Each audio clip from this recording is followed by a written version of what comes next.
भगवान राम के साथ साथ हनुमान जी चले थे।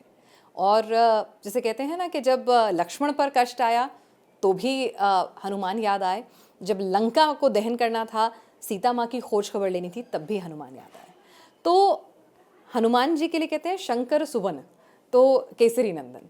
तो भगवान हनुमान और शिव जी का रिश्ता, हमारे दर्शकों को ज़रा उस पर भी आप कुछ ज्ञान दें।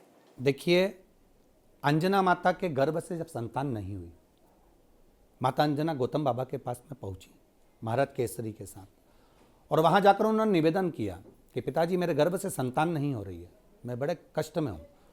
गौतम बाबा ने कहा आप एक काम करो, पार्थिव शिवलिंग का निर्माण प्रारंभ कर दो। हमारे यहाँ सनातन धर्म में पार्थिव शिवलिंग का निर्माण बहुत पहले से चला आ रहा है।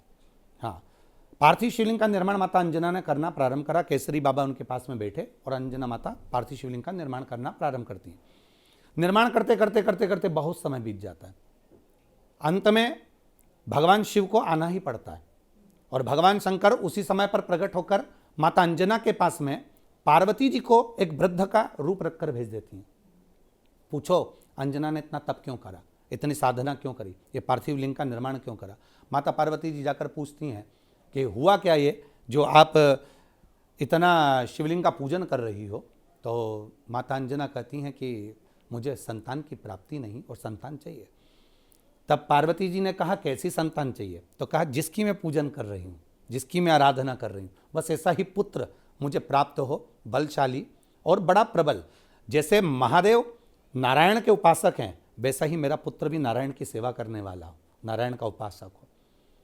भगवान शिव के पास में जाकर माता पार्वती जी ने कहा और शिव जी ने कह दिया आप चिंता ना करें, अंजना से कहो मेरे तेज पुंज को मैं पवन देव के माध्यम से उनके गर्भ में स्थापित कर दूंगा और मेरे ही माध्यम का जो एक तेजपुंज है, वो तेजपुंज से उनको एक पुत्र होगा जिसका नाम हनुमान होगा।